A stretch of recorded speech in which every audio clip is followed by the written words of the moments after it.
நிகழ்விலே தலைமை ஏற்றிருக்கிற எங்களுடைய கல்லூரி தாளாளர், எங்களுடைய கல்லூரி முதல்வர், துணை முதல்வர், நிதி காப்பாளர், விருந்தினருக்காக ஆண்டவருக்கு நன்றி சொல்லி ஜெபிக்கிறோம்.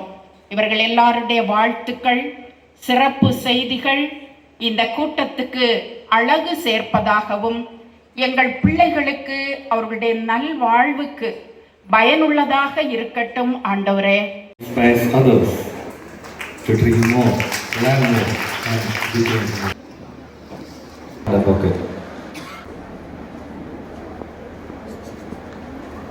Chief guest, Mrs. Sujata Babu, a well-known newsreader and actress. Madam, your remarkable journey, talent and achievement serve as an inspiration to all of us. It is indeed a privilege to have you here, and we wholeheartedly welcome you to this occasion. I invite our Youth Welfare and Fine Arts Club student convener,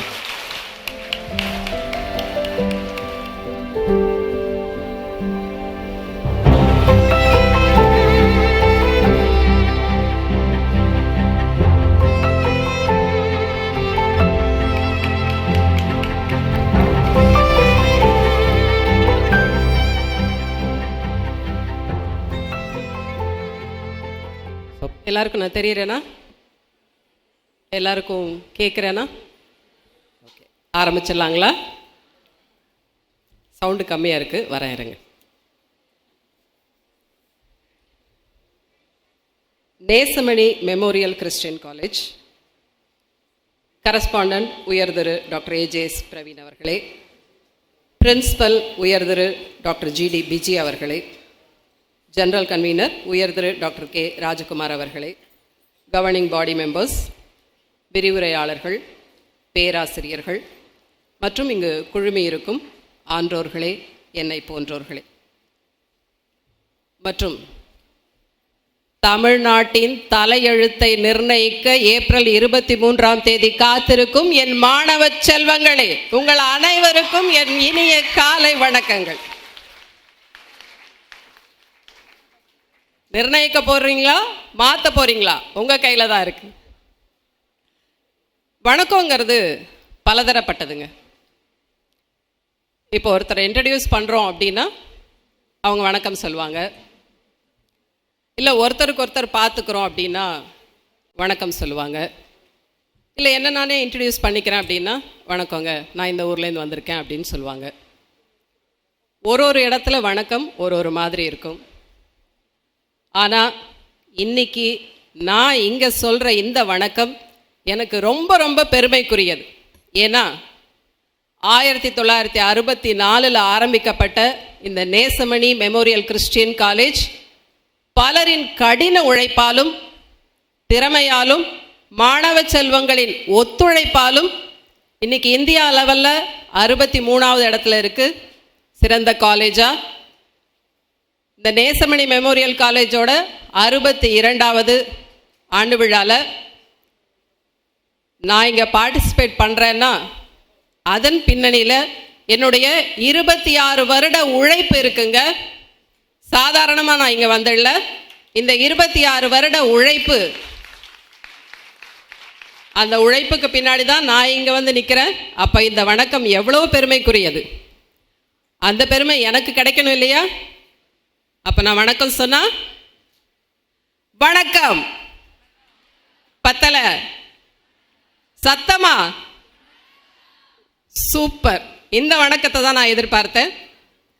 இந்த 26 வருட உழைப்புங்கிறது சாதாரண உழைப்பு இல்லைங்க. Consistency அப்படின்னா நிலைத்தன்மை. இந்த நிலைத்தன்மை ஒரு நாளில் வந்துடுமா, 2 நாளில் வந்துடுமா, இல்லை கொஞ்சம் காலத்தில் வந்துடுமா? முதல்ல நிலச்சி நிற்கணும் அப்படின்னாலே அதுக்கு ஒரு தைரியம் வேணும் இல்லையா? இந்த தைரியம் எனக்கு எப்படி வந்தது? என்னுடைய ஒரு சில அனுபவங்களை உங்ககிட்ட பகிர்ந்துக்கலான்னு நான் நினைக்கிறேன். அந்த அனுபவத்தை எல்லாம் கேட்ட பிறகு, இப்போ வீட்டில் எல்லார் வீட்லேயும் ரொம்ப எமர்ஜென்சி டிஃபன் அப்படின்னா நம்ம நாகர்கோவில் கன்னியாகுமரி சைடெல்லாம் வந்து புட்டு தான் இல்லையா? டக்குன்னு புட்டு. பட் ஆல் ஓவர் இந்தியாவில் ரொம்ப எமர்ஜென்சினா என்ன பண்ணுவாங்க? உப்புமா. என்னுடைய அனுபவத்தை எல்லாம் கேட்ட பிறகு அந்த ரவையிலேயே இன்னும் கொஞ்சம் ஸ்வீட்டு, நெய், முந்திரி பருப்பு, திராட்சையெல்லாம் போட்டால் எவ்வளோ ஸ்வீட்டான கேசரி. இந்த அனுபவம் கேட்ட பிறகு நீங்கள் உப்புமாவாக ஆக போகிறீங்களா, கேசரி ஆக போகிறீங்கிறாங்களோடது உங்களுடைய எண்ணத்திலையும் உங்களுடைய வளர்ச்சியையும் பொறுத்து தான். கரெக்டாக நான் சொல்கிறது? எங்கள் அப்பா வந்து பேங்க்கில் ஒர்க் பண்ணிகிட்டு இருந்தார். ஸோ அவருக்கு 2 வருஷத்துக்கு ஒரு தடவை ஊராக ட்ரான்ஸ்ஃபர் ஆகிடும். ட்ரான்ஸ்ஃபர் ஆன பிறகு எங்களெல்லாம் கூட கூட்டு போயிடுவாங்க. இப்போ தான் வந்து அப்பாவாக இருந்தாலும் சரி, அம்மாவாக இருந்தாலும் சரி, ஒரு குழந்தை 2 குழந்தை, அந்த குழந்தை ஒரே இடத்துல தான் படிக்கணும், அவனுக்கு எந்த விதமான துக்கமும் வந்துடக்கூடாது, அவனை நம்ம பொத்தி பொத்தி பாதுகாக்கணும்னு ஒரே இடத்துல வச்சு வளர்க்குறோம். அப்போல்லாம் அப்படி இல்லைங்க. அம்மா அப்பா எங்கே போகிறாங்களோ நாங்களும் பெட்டி படிக்க தூக்கிட்டு அப்படியே கிளம்ப வேண்டியது தான். ஸோ ஒரு வருஷமும் 2 வருஷத்துக்கு ஒரு தடவை ஒரு ஸ்கூல் எனக்கு சேஞ்ச் பண்ணுவாங்க. இந்த ஸ்கூல் ஆரம்பிக்கிறதுக்கு முன்னாடியே ஒரு 4 வயசு இருக்கும்போதே நான் என்னுடைய தம்பிக்கு விளையாட்டு காட்டிக்கிட்டே இருக்கேன். ஸ்கூலில் கூட்டிகிட்டு போகிறதுக்காக தாத்தா சைக்கிள் எடுத்துகிட்டு வந்துட்டார். வா போகலாம் சுஜாதான்னு கூப்பிடும்போது ஆர்வத்தில் நான் தாண்டி குதிக்கிறேன். அப்போ ஜலதாரின்னு ஒன்று இருக்கும், இந்த ஓப்பனாக இருக்கும். தாண்டி குதிக்கும்போது அந்த ஜலதாரிக்குள்ளே கீழே விழுந்து என்னுடைய நாக்கு கட் ஆகிடுச்சு. அப்போ தான் ஆரம்பிக்க போகிறேன், அம்மா அப்பான்னு எழுத போகிறேன், பேச போகிறேன். ஆரம்பிக்கும் போதே என்னுடைய நாக்கு துண்டானதுனால எனக்கு பேச்சு வரவே இல்லை. இந்த சுஜாதாவுக்கு பேச்சு வராதுன்னு சொல்லிட்டாங்க. இப்போ இந்த சுஜாதா இந்தியா முழுவதும், ஏன் உலகம் முழுவதுமே தெரிகிற சன் டிவி செய்தி வாசிப்பாளர்.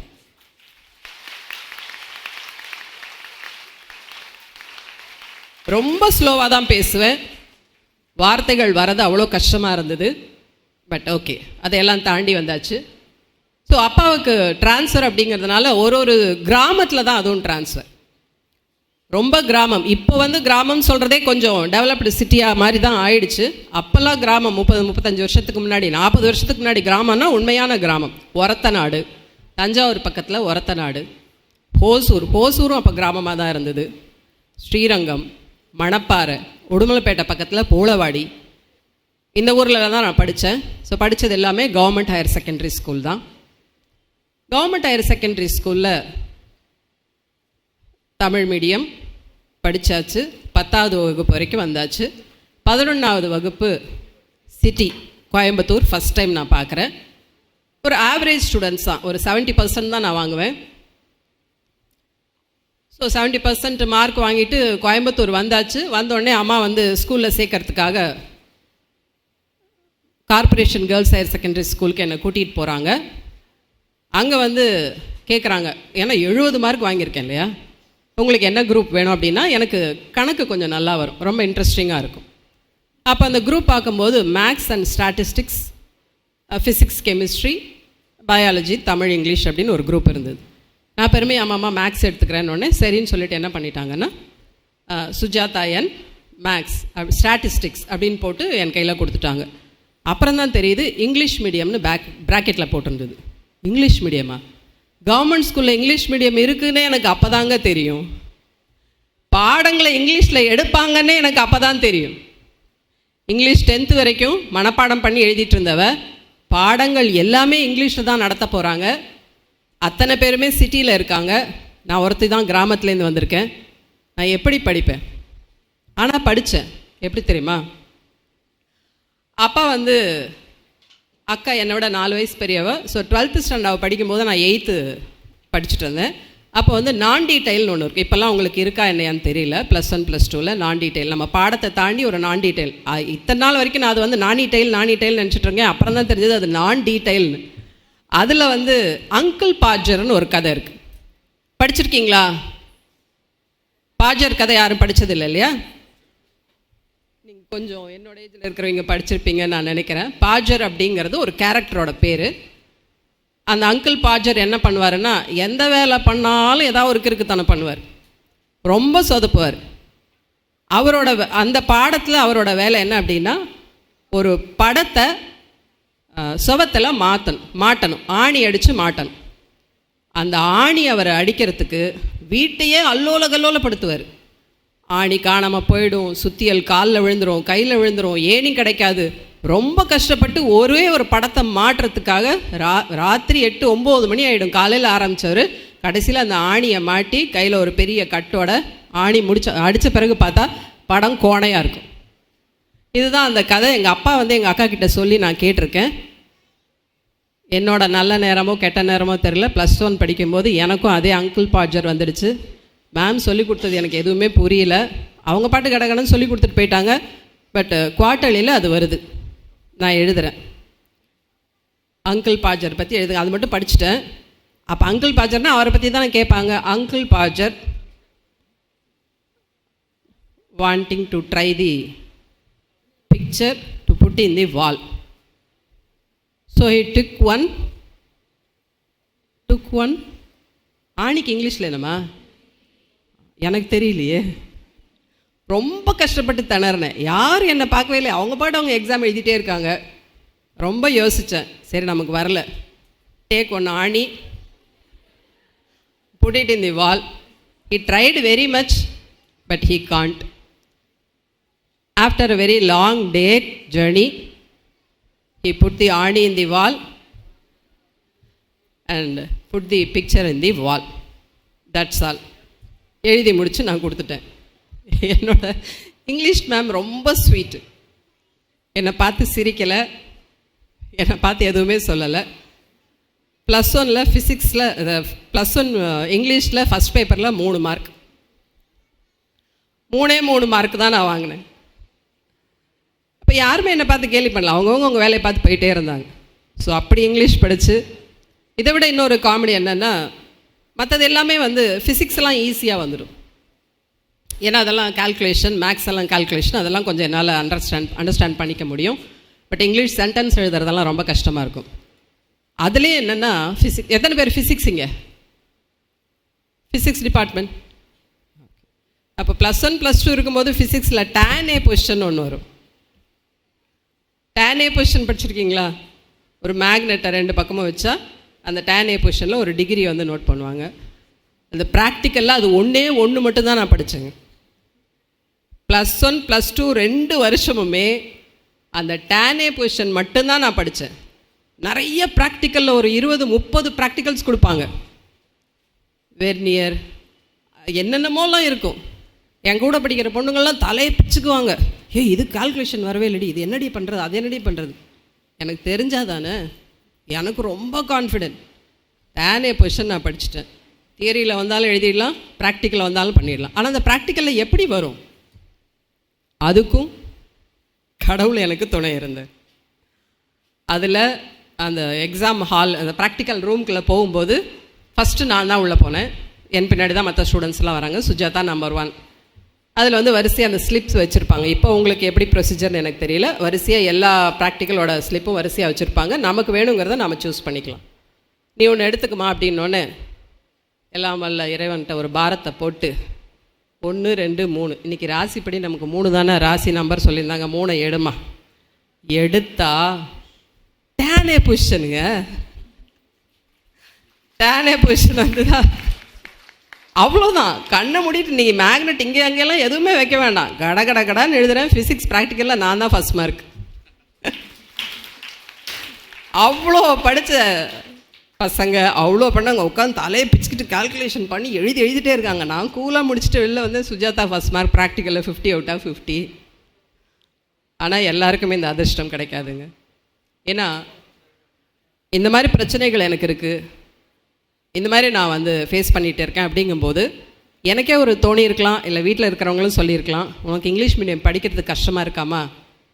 இதில் என்ன காமெடினா, டீச்சர்ஸும் சரி வீட்டில் இருக்கிறவங்களும் சரி சகப்பாக இருந்தால் இங்கிலீஷ் வரும்னு நினச்சிட்டாங்க.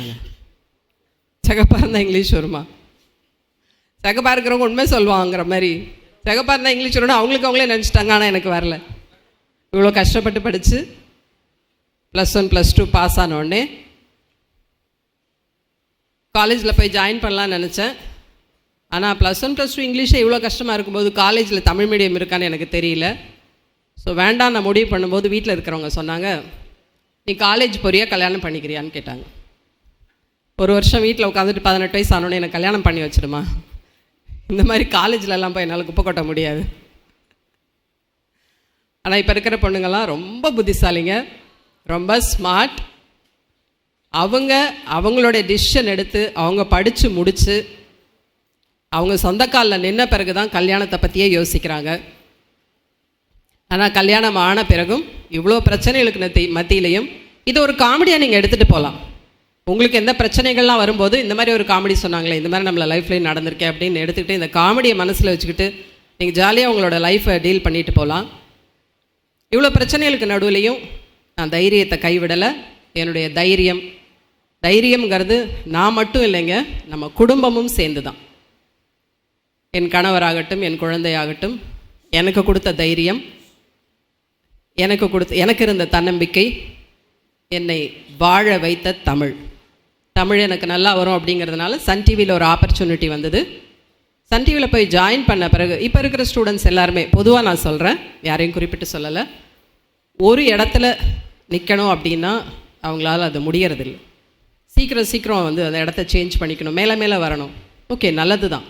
இந்த ப்ரோக்ராம் இந்த ஒர்க் பண்ணி முடித்த பிறகு அடுத்த லெவலுக்கு போகணும் அப்படின்னு நினச்சிட்டே இருக்காங்க. ஸோ அந்த மாதிரியெல்லாம் இப்போ நிறைய ஆப்பர்ச்சுனிட்டிஸும் அவங்களுக்கு இருக்குது. 26 வருஷத்துக்கு முன்னாடி அந்த ஆப்பர்ச்சுனிட்டிஸ் ரொம்ப கம்மியாக இருக்கும்போது என்ன நான் தக்க வச்சுக்கிறதுக்காக என்னுடைய கடின உழைப்பு, என் குடும்பத்தாரோட மொத்த நம்பிக்கையும் சேர்ந்து தான் இந்த சன் டிவியில் 26 வருஷங்களாக இருக்கேன். அந்த 26 வருஷங்கிறது சரி இதோட முடிஞ்சதுன்னு இல்லாமல் அப்பப்போ என்ன கிடைக்குதோ அப்பப்போ எப்படி என்னை அப்டேட் பண்ணிக்க முடியுமோ நான் பண்ணிக்கிறேன்.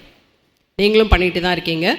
இந்த சோஷியல் மீடியா அப்படிங்கிறது ரொம்பவே இப்போ வந்து எல்லாருடைய வீட்லேயும் சரி எல்லாருக்குமே வந்து ஆதிக்கம் செலுத்த ஆரம்பிச்சிடுச்சு. அது எந்த விதத்தில் நல்லதாக எடுத்துகிட்டு போகிறோமோ அந்த அளவுக்கு நமக்கு நல்லது. அந்த மாதிரி நல்லதாக தான் நான் செஞ்சேன். நிறைய ஆப்பர்ச்சுனிட்டிஸ் வந்தது. சினிமாவில் நடிக்கணும் அப்படின்னு, பீஸ்டில் நடிக்கணும் அப்படின்னோன்னு ஒரே ஒரு காரணத்துக்காக தான் நான் ஒத்துக்கிட்டேன். யாருக்காக? விஜய் யாருக்கெல்லாம் பிடிக்கும்?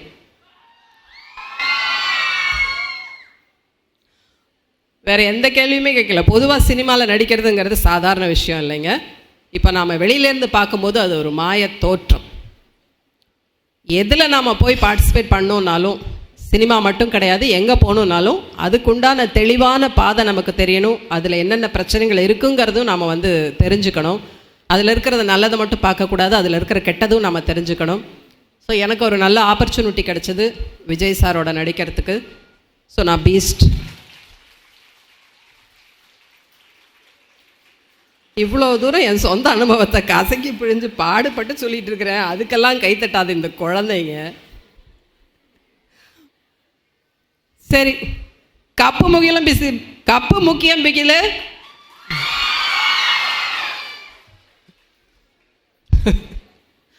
அவர் வந்து ஜனநாயகனோட தன்னுடைய ஆக்டிங்கை நிறுத்திக்கிட்டதுனால அடுத்தடுத்த படங்களில் என்னால் நடிக்க முடியாமல் போயிடுச்சு. பட் அவரோட நடித்த அனுபவம் ரொம்ப நல்லா இருந்தது. பொதுவாகவே வந்து சினிமா அப்படின்னாலே நமக்கு நேரம் காலம் பார்க்காம தான் நம்ம உழைக்க வேண்டியிருக்கும். நைட் ஷூட்டெல்லாம் 2 மணி 3 மணி வரைக்கும் போகும்.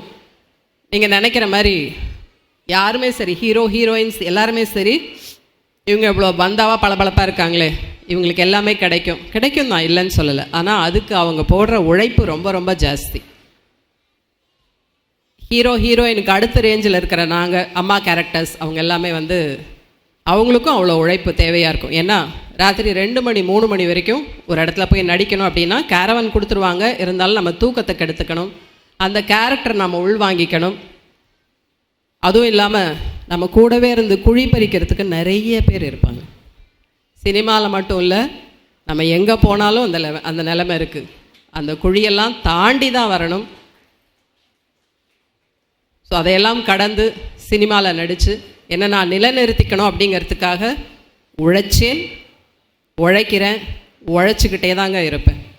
ஏன்னா உங்களை சந்திக்கிறது எனக்கு ரொம்ப பிடிச்சிருக்கு. எப்படி சொல்கிறேன் அப்படின்னா, இந்த காலேஜ் போய் சேர முடியலங்கிற வருத்தம் கல்யாணமே 3 வருஷம் கழித்து தான் எனக்கு புரிஞ்சுது. அப்போ புரியல, அப்புறம்தான் புரிஞ்சுது. ஸோ காலேஜ் போக முடியாத என்னோடய வருத்தம் என்னுடைய உழைப்பாலும் என் கூட இருக்கிறவங்களோட சப்போர்ட்டாலும் இப்போ எப்படி நிறைவேறி இருக்குன்னா, வருஷம் தவறாமல் 2 காலேஜுக்கு போயிடுறாங்க. Medical college, dental college, arts and science college, Siddha college, ayurvedic college. எந்த காலேஜில் நீ போக முடியலன்னு நினச்சியோ எல்லா காலேஜ்லேயும் மாலை மரியாதையோட இன்னைக்கு கிடைச்ச மாதிரி என்சிசி பரேடோட அவ்வளோ அற்புதமாக நான் போய் எல்லா காலேஜ்லேயும் அட்டன் பண்ணுறேன். அதுக்கு ஒரே காரணம் படிப்புடன் சேர்ந்து கடின உழைப்பு தான். இந்த உழைப்பு கண்டிப்பாக உங்கள் எல்லார்கிட்டையும் நான் எதிர்பார்க்குறேன்.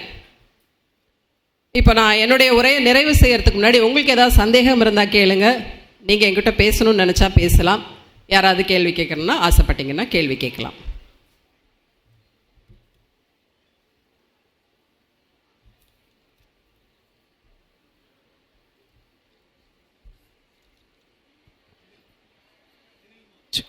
கேள்வி கேட்க விரும்புகிறவர்கள் உங்கள் கரங்களை உயர்த்தி நீங்கள் எழும்பி நிற்கலாம். உங்கள் மைக்ரோஃபோன் உங்கள் கைகளுக்கு கொடுக்கப்படும். ஒண்ணுமேவா இல்லை கேள்வி கேட்கறதுக்கு? என்னடா அது? நிறைய இருக்கு மேடம். எதை முதல்ல கேட்கறதுன்னு தெரியாத குழம்பிட்டு இருக்கா. எப்படி சமாளிக்கிறாரு பாத்தீங்களா? இந்த மாதிரி ஃபேக்கல்டிஸ்லாம் உங்களுக்கு இருக்கும்போது என்னங்க பிரச்சனை? அவருக்காகவாது ஒரு 2 கேள்வி கேட்டுருங்க.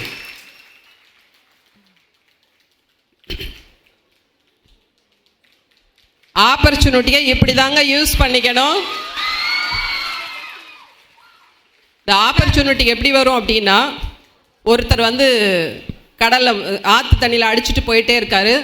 அப்போ ஒரு மரத்து மேலே நின்று அவர் கடவுளை பிரார்த்திக்கிறார். கடவுளை எனக்கு ஏதாவது ஒரு வாய்ப்பு கொடு, நான் எப்படியாவது தப்பிக்கணும் அப்படின்னோடனே அசரீரி வருது கடவுள்கிட்ட இருந்து, கண்டிப்பாக நான் உன்னை காப்பாற்றுவேன் அப்படின்னு. அப்போ போட்டில் ஒருத்த போகிறான். வாயா நான் அவ்வளோ தூரம் போகிறேன், உன்னை இறக்கி விட்டுறேன், நடுவில் நிற்கிறியே, வரல. இன்னொருத்தன் வரான். வாயா நான் அவ்வளோ தூரம் போகிறேன், நீ நடுக்கடலை தத்தளிச்சுட்டு இருக்கே, உன்னை இறக்கி விட்டு போகிறேன், வரல. கடவுளே எனக்கு நேரில் வருவார், கடவுளே எனக்கு நேரில் வருவாருன்னு காத்துட்டு இருந்தவன் முட்டாள். கிடைச்ச ஆப்பர்ச்சுனிட்டியை பயன்படுத்திக்கிறவன் புத்திசாலி. நீங்கள் கேளுங்கம்மா. நீங்கள் கொடுத்ததுல பெஸ்ட் நியூஸ் ரிப்போர்ட் எது மேம்? நான் கொடுத்ததுலே பெஸ்ட்டா?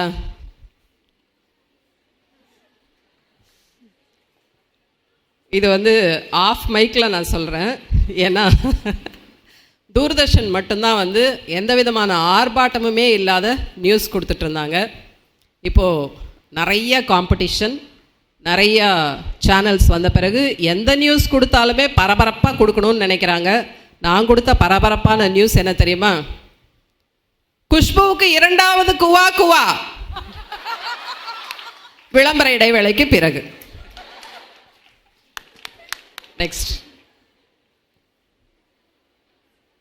ரொம்ப அறிவுபூர்வமாக எங்கிட்டேருந்து பதில் வரும் நீங்கள் நினச்சிட்டு வந்திருப்பீங்க. ஐ எம் ரியலி சாரி தங்கம். வேற வாங்க வாங்க ஃப்ரெண்ட்ல வாங்க.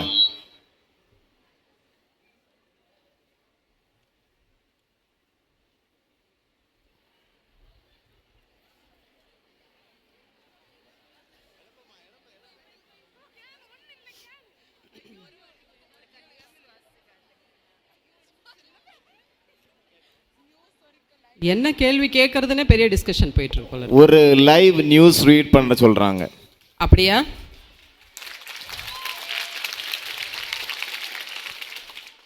சரி, நான் லைவ் நியூஸ் ரீட் பண்ணுறேன். ஆனால் எப்பயுமே வழக்கமாக நான் தான் வணக்கம் இன்றைய முக்கிய செய்திகள் சொல்லுவேன். நான் 1 2 3 சொல்கிறேன்.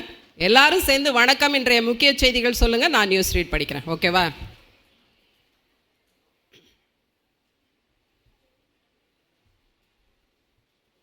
On the count of 3, 2, 1. Nesamony memorial Christian காலேஜின் 62வது கல்லூரி விழா கொண்டாட்டங்கள். இமேட் 2026 student council and fine arts day. விரிவான செய்திகள்.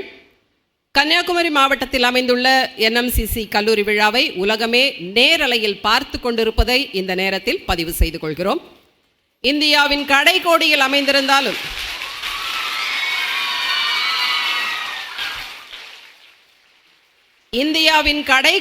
அமைந்திருந்தாலும் NIRF தரவரிசையில் 63வது இடத்தை பிடித்துள்ள இந்த கல்லூரியின் ஆண்டு விழா கொண்டாட்டங்கள் 1 வார காலமாக நடந்து கொண்டிருக்கிறது. 1 வாரம் என்பதை ஏன் 1 மாத விழாவாக மாற்றக்கூடாது என்று மாணவர்கள் தங்களின் விருப்பத்தை தெரிவித்துள்ளனர். அவர்களின் விருப்பத்தை பரிசீலனை செய்வதாக கல்லூரி தரப்பில் கூறப்படுகிறது. இது போன்று இன்னும் பல நிகழ்ச்சிகள் நடத்த வேண்டும், அதிலும் தன்னையே சிறப்பு விருந்தினராக அழைக்க வேண்டும் என்பதை இந்த விழா மேடையிலேயே திருமதி சுஜாதா பாபு கேட்டுக்கொண்டதாக செய்திகள் வெளியாகியுள்ளன. இத்துடன் இந்த செய்திகள் நிறைவடைகின்றன. மீண்டும் அடுத்த நிகழ்ச்சியில் சந்திப்போம். நன்றி, வணக்கம். Thank you so much. மேடை ஏறிய தமிழே, மின்னல் தெரிக்கும் சொல்லே, உங்கள் சொல்லின் வீச்சு எங்கள் அறிவின் எழுச்சி, கருத்து கருவூலமே, காலத்தின் கண்ணாடியே, ஒவ்வொரு வார்த்தையிலும் ஒரு புதிய நம்பிக்கை, விழிகளிலே தீப்பொறி, பேச்சிலே தேன்துளி, உற்சாக ஊற்றாக உள்ளங்களை நனைத்தீர்கள். சிந்தனை சிதறல்கள் சீரான புரட்சியாக சோர்ந்திருந்த மனங்களுக்கு சூடேற்றியது உங்கள் உரை. வழிகாட்டும் மொழியே, வற்றாத நல்வளமே, காலங்கள் கலந்தும் உங்கள் பேச்சு நிலைத்து நிற்கும்.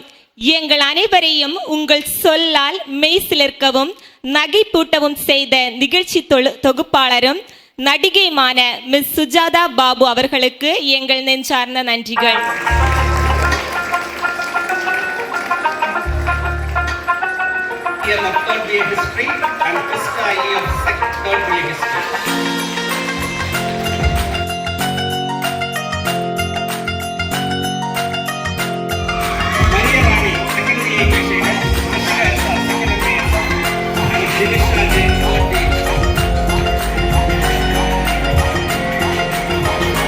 Dear students,